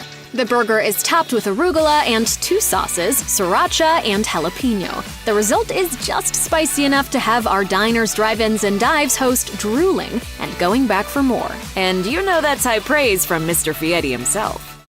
Guy Fieri's Food Network TV show, Diners, Drive-Ins, and Dives, has been captivating audiences for many years. A lot of hard work goes on behind the scenes to create the show. It took the crew 21 days to finalize its first episode, according to Insider. And even after having it down to a science, they still need at least 2 days on average to finish shooting each episode. Fieri also takes the time to assist these local chefs when he's filming each episode, saying, "If they ever ask, I always want to offer advice to them if I can, and help them out. I mean, as we all do as chefs, we all support one another, and we all try to help each other grow." That said, he never wants anyone to feel too overwhelmed or dejected. Fieri added, "I'm not there to tell them how to change their restaurant. That's not my job." In case you're wondering what happens to the eateries after they're featured on the show, some restaurants have gone on to do well for themselves. Fieri reportedly warns the owners to prepare for an influx of customers after their episode airs. Others, however, have sadly closed for good. Why do these places matter? A lot of these mom and pop joints are the fabric of the community. According to fan site Flavortown USA, 59 of the restaurants that made an appearance on Diners, Drive-Ins, and Dives over the years have now closed. For example, Fat Ones in Orlando, Florida, which appeared on the show in 2017, is now closed, as is Belly and Snout from Los Angeles, California, which was featured in 2016. According to a report by Reality TV Revisited, 8 Noodle Shop closed its doors in 2019 after appearing on the program just a year earlier in 2018. Zazu Kitchen and Farm, which was on a November 2018 episode, is now shut as well. Other restaurants that appear on the list are Sage General Store in Long Island City, New York, Harvey's Hot Dogs, which was located in Portsmouth, Virginia, and Yayo Taco from Las Vegas, Nevada.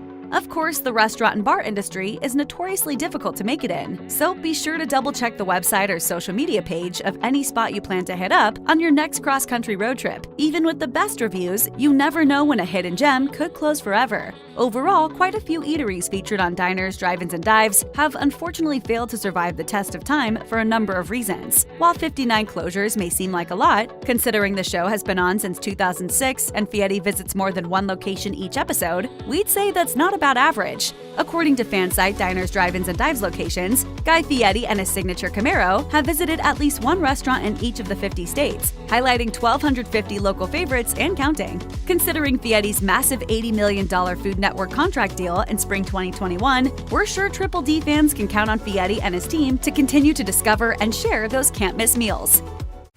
Can your sandwich have too much meat on it? If you answered no, then you're going to love our pick for best sandwich on Diners, Drive-Ins, and Dives.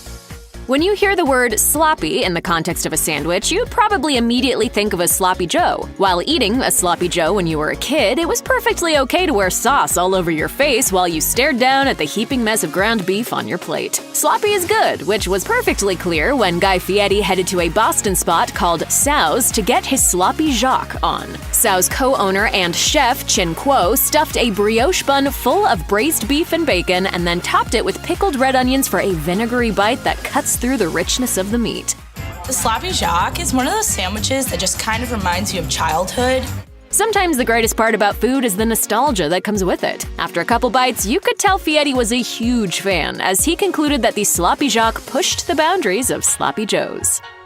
Pork belly is one of the most decadent cuts of meat you can possibly eat. It's taken from an outrageously tender area of the pig, so it's chock full of glistening, melt-in-your-mouth fat. When you take the first bite, your palate is coated with a rich glaze that sits in your mouth long after you swallow, so you might think that you'd be hard-pressed to find a way to make pork belly even better. Not so, according to Bunk Sandwiches in Portland, Oregon, which slaps that meat onto a Reuben and serves it between two pieces of toasted bread. The process begins when the chef grinds up a mixture of chili flakes, black pepper, fennel seed, salt, and sugar, then spreads it onto a pan, lays the slab of pork belly right on top, and rubs the seasoning in. After the meat sits for a couple of days to soak up all the flavor, he slow roasts it for 4 hours. Once it develops that crispy golden outer crust, he slices it up and starts the sandwich construction job. On 2 pieces of dark rye bread, the chef slathers homemade Russian dressing, Swiss cheese, sauerkraut, and, of course, the pork belly. After a quick press on the panini grill, Fieri dug in, and you can tell by the look on his face that he wishes he could eat one of these every day.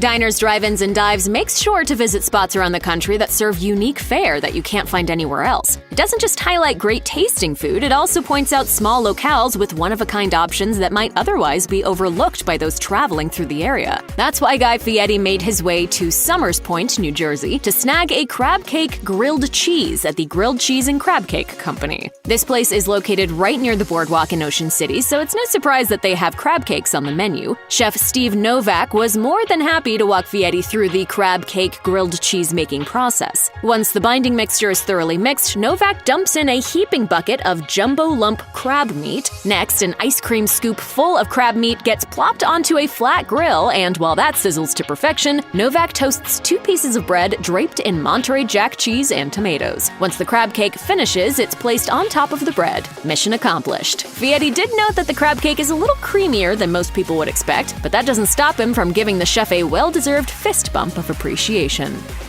If someone ever asks you if you see the hot blonde, you'd probably expect to find an attractive person somewhere nearby, but that actually couldn't be further from the truth if you're in Dad's Kitchen in Sacramento, California. They serve up a panini there called the Hot Blonde that's sure to turn heads in a totally different way. So naturally, Guy Fieri had to take a road trip out west to see what all the fuss was about. One thing Fieri wants to know about is if the sandwich's name is a reference to him. To his dismay, it's not, but that's okay because it's delicious either way. The ingredients are layered on grilled sourdough and consist of fresh roasted chicken, avocado, cucumbers, tomatoes, roasted red onions, Swiss cheese, garlic spread, brown mustard, and a sauce called pepper plant that adds a nice little kick of heat to the whole thing.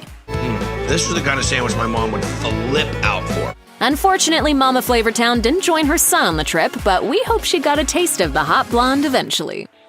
You might remember times when you were a kid and you would rip off small pieces of bread and feed the ducks swimming around a pond. As it turns out, eating duck is also pretty tasty. It has a tenderness that you won't find in pork or beef, so if you're a meat lover, you owe it to yourself to try some. Guy Fieri is never one to back down from a Flavortown journey, so he ventured out to a place called Meat Press in Ottawa, Canada, and discovered that our neighbors up north know exactly how to get their duck on. Meat Press makes their own buns, and the duck they use sits in a dry rub for 10 whole days before it's cooked, so it's loaded with flavor by the time it hits the smoker. A mixture of cherry and maple wood gives it a super smoky essence, and once it comes out, Fieri's excitement is palpable. Before the duck is sliced, Meat Press chef Etienne Courrier renders down homemade bacon and onions, and then he adds a handful of cabbage to the same pot. As soon as the ingredients cook down, Courrier pipes homemade mayo onto the fresh buns, slices the duck breast super thin, and then piles everything on in one glorious glistening heap.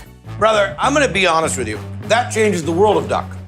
It's not easy to find food in the United States that genuinely rivals the authentic flavors of a foreign country. Simply put, it's usually nowhere near what the locals make. But when Guy Fieri learned of a Peruvian sandwich spot called J28 Sandwich Bar in Hollywood, Florida, he had to see why people kept coming back again and again. J28 is a reference to Peru's Independence Day of July 28th, and the restaurant actually also opened its doors on July 28th. Fieri arrived ready to bite into one of their most popular sandwiches, the Peruvian chicharrón. It starts with marinated pork belly that sits overnight in a delicious concoction of ginger, sugar, ají amarillo, garlic paste, and soy sauce, among a few other things. Once the belly is taken out of the fridge, it's deep fried to get a super crisp outer skin. Then it's sliced and layered onto a house-made roll along with sliced sweet potato, pickled red onions, and a drizzle of pepper sauce. Crispiness is the name of the game here, and Fieri made sure to note that both the crunchiness of the roll and the crispy pork skin all work wonders for this authentic sandwich.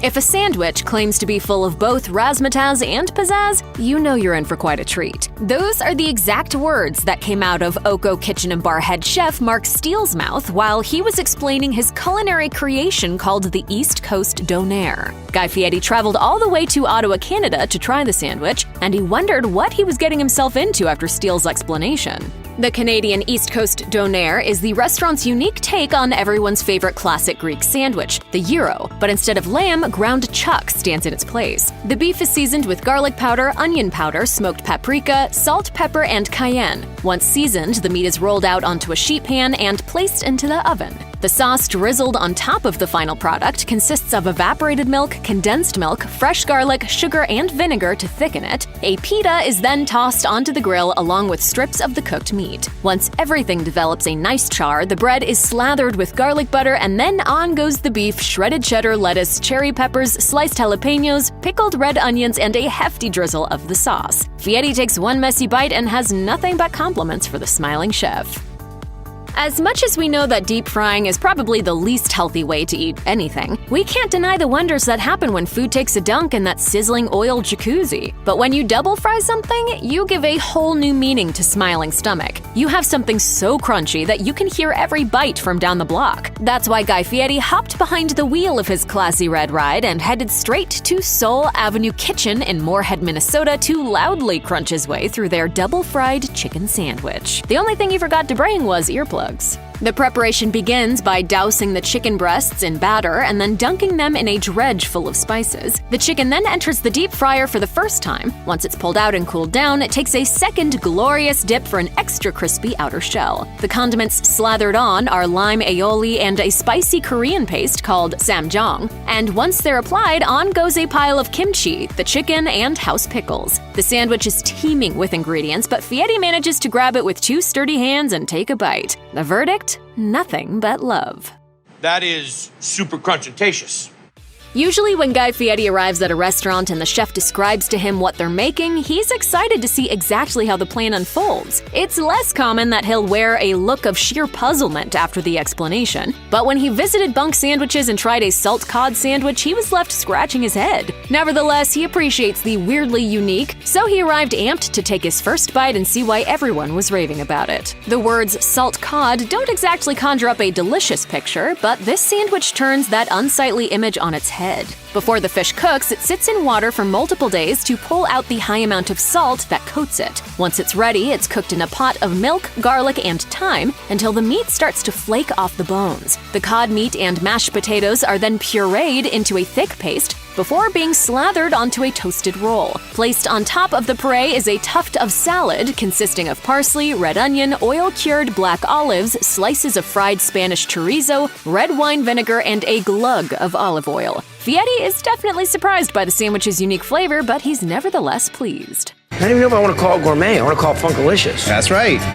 In nearly every episode of Diners, Drive-Ins, and Dives, Guy Fieri rolls solo, eager to keep all the dishes he tries to himself, while everyone else in the room looks at him with a fiery jealousy. But in one particular episode, he brought along fellow chef Justin Warner, and the two good friends visited a place called Urban Chislic in Sioux Falls, South Dakota. Warner had only one thing in mind after linking up with his spiky-headed pal, the UC barbecue pork sandwich. The first step is the creation of the barbecue sauce base, which packs an umami punch with ingredients like soy sauce, molasses, and liquid smoke. After the sauce is thoroughly mixed, cubes of pork are tossed into a deep fryer to sizzle while a homemade slaw is mixed with green and purple cabbage, mayo, honey mustard, and a house-made dry rub. Once fried to perfection, the pork is placed on a flat grill, doused in sweet barbecue sauce, and covered in Swiss cheese. After the pork, slaw, and a handful of crispy onions are piled onto a toasted bun, Fieri and Warner take a bite, and they're blown away by the flavor.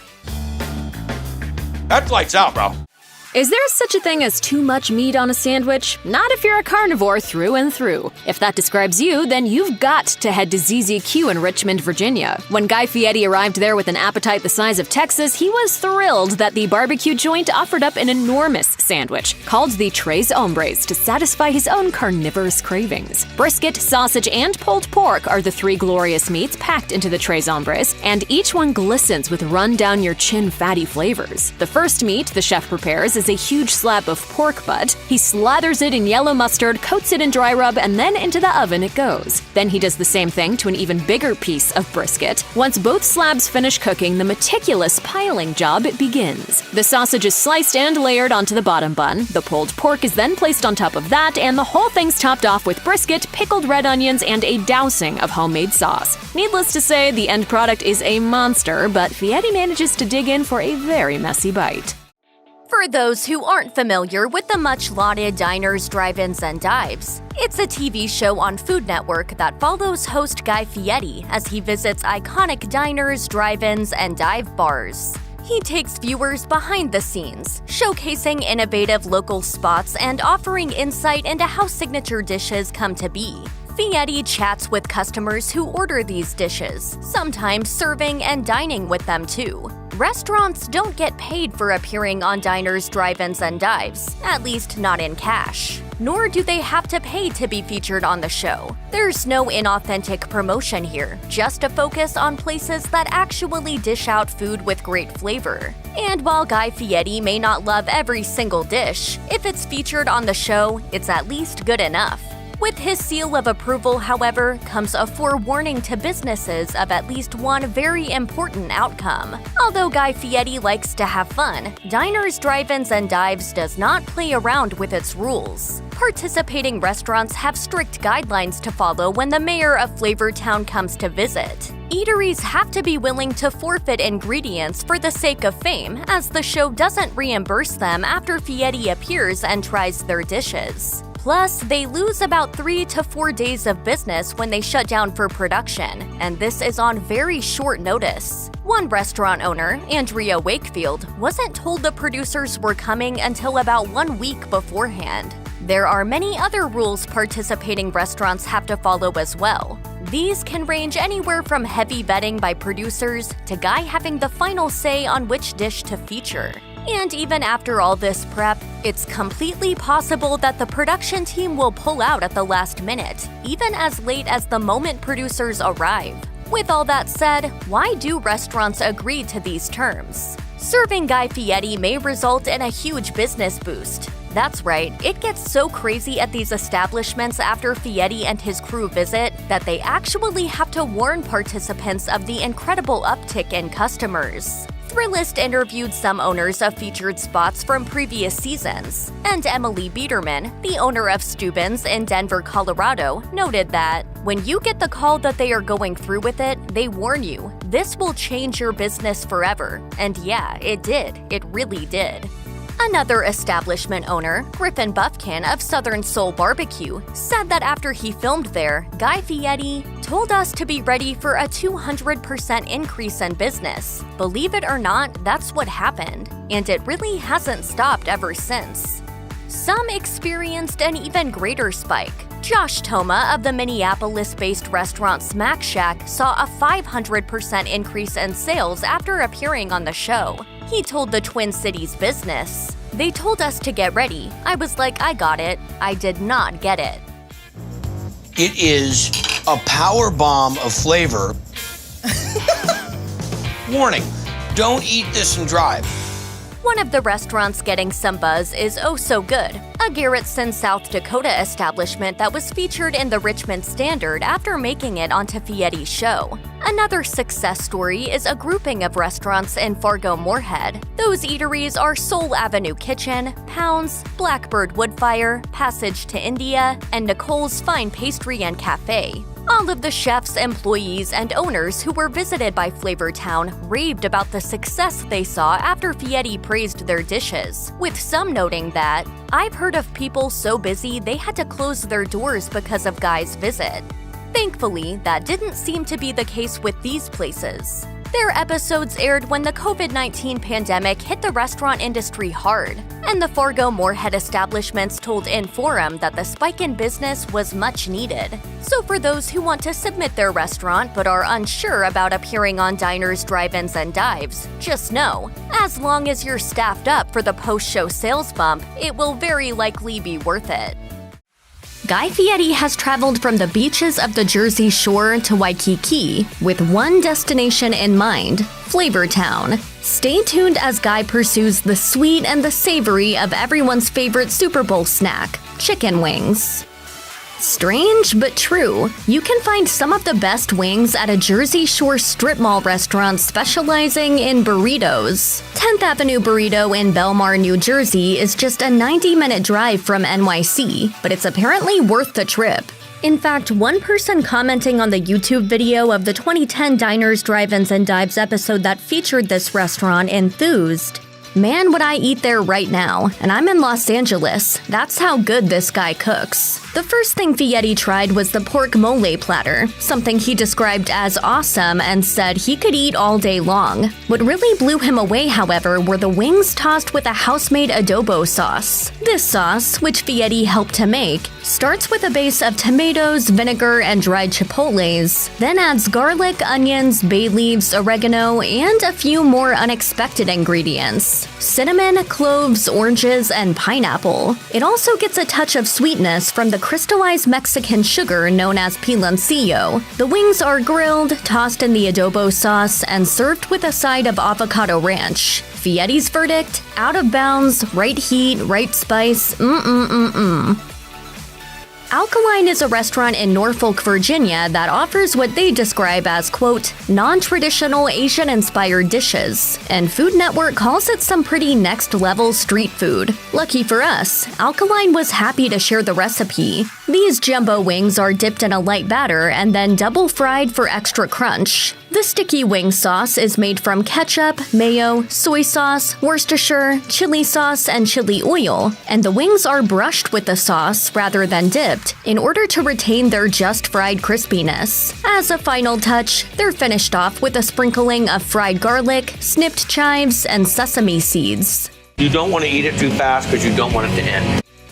If you're going to name your Los Angeles restaurant Beer Belly and call one of your menu items Barbecue Volcano Chipotle Wings, well, you pretty much have to expect that Guy Fieri will be dropping by to check them out sooner or later. Sadly, LA Eater informs us that the Koreatown Eatery location where Fieri enjoyed those volcanic wings closed down in 2019, and the Long Beach location closed a few years later. They did, however, share their sauce recipe, enough for 40 pounds of wings. The ingredients are too numerous to list them all, but include ketchup, chipotles, cider vinegar, Worcestershire, Louisiana-style hot sauce, cayenne pepper, sriracha, red pepper flakes, Tabasco sauce, mustard, liquid smoke, and a little brown sugar. Fieri's initial reaction was, "Wow, yeah, those are hot."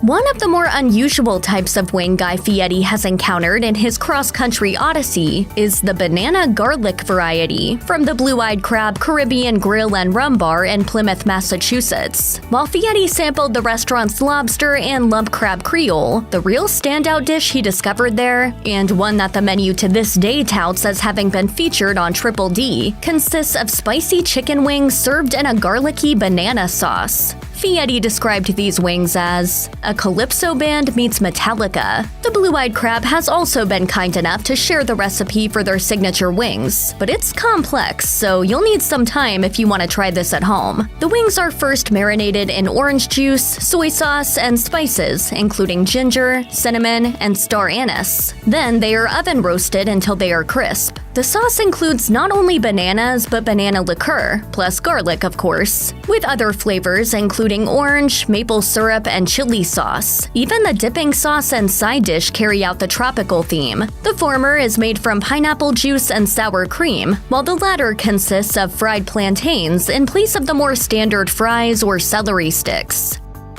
A few years ago, Guy Fieri paid a visit to the East Village's trendy Duck's Eatery. a place that served up a mean smoked wing, which they proceeded to improve upon with the addition of house-made jerk sauce. The resulting wings were something Fieri called really flavorful, big, unique. Unfortunately, Duck's Eatery was unable to weather the pandemic. They did, however, leave Food Network their wing recipe for posterity. It's a two-parter, as these jumbo wings, served whole, are first marinated in a mixture of fish sauce, soy sauce, lime juice, vinegar, and a laundry list of spices and seasonings, including lemongrass, star anise, and curry powder, before being smoked. Once they are done cooking, the wings are brushed with a sauce made from more lime juice, fish sauce, and curry powder. One of Guy Fieri's favorites among the numerous wings he's tried are the ones made by San Diego's OB Noodle House. The Noodle House bills itself as an Asian fusion restaurant, and no trip to the restaurant would be complete without an order of their on-the-way-to-becoming legendary spicy garlic wings. The wings take a full day or more to soak in a marinade that not only makes them crazy flavorful, but turns them a fiery red. Fieri, however, didn't find them to be as incendiary as their hue might imply. He remarked that they featured only, quote, a little bit of heat, not too much. Explosive they may not be, but Fieri nevertheless declared the garlic wings to be the bomb. Although the restaurant hasn't shared their recipe for spicy garlic wings, they did do the typical on-camera walkthrough of the wing-making process. From this, we can see that the marinade includes ginger, garlic, lemongrass, onions, Thai chilies, habaneros, peanut butter, and hoisin sauce. The marinated wings are deep-fried, then wok-fried with more garlic, chilies, white pepper, sugar, and green onions before being served on a bed of green lettuce for a Christmassy contrast. While over-the-top wing preparations are not only fun to eat, but also make for entertaining TV viewing, sometimes you just can't beat a classic fried chicken wing with a basic buffalo sauce. This is exactly what Guy Fieri found when he paid a visit to the aptly named Ooh's and Ah's soul food restaurant in the heart of Washington, D.C.'s U Street corridor, birthplace of Duke Ellington and D.C.'s answer to Harlem. Fieri enjoyed the Cajun-spiced shrimp and grits, but he was also pretty partial to the crispy fried chicken wings. Apparently, Ooh's and Ah's owners learned how to fry a mean chicken wing from their grannies, and the wings can stand on their own as the delicious fried chicken they are. They do, however, come with your choice of 4 different sauces: barbecue, lemon pepper, teriyaki, and buffalo. The last of these was Fieri's pick, and it was a choice he had no cause to regret. We need to put that on the USS Flavortown.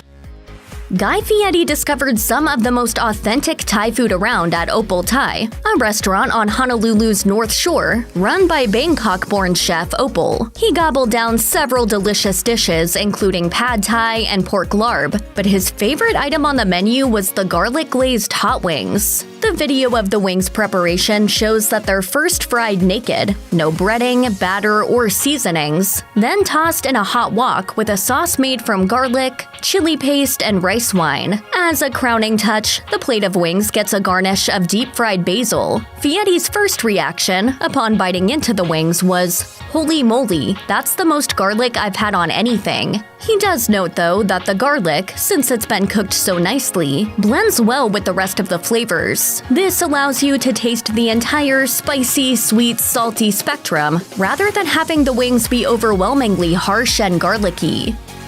When Guy Fieri visited Scully's Tavern, a strip mall Miami sports bar, he was probably expecting a typical menu of bar foods. Instead, he was amazed to find such out-of-the-ordinary fare as potato chip-crusted mahi-mahi and Belgian-style escargot. Yet another surprise for Fieri, and a very pleasant one at that, was chicken wings cooked scampi style. The way Scully's cooked their wings was pretty unique in and of itself. The wings were first fried, then tossed with sauce, then grilled, then tossed with sauce again, then grilled one more time. While Scully's did offer a buffalo-style wing, even the buffalo sauce was made with plenty of garlic. The scampi wings, however, were dressed with nothing more than garlic, butter, and Parmesan. Fieri joked that eating such non-standard, non-spicy wings was sacrilege, but the first bite changed his mind. As he put it, the kicker was the caramelized garlic. Legit food. Legit, legit.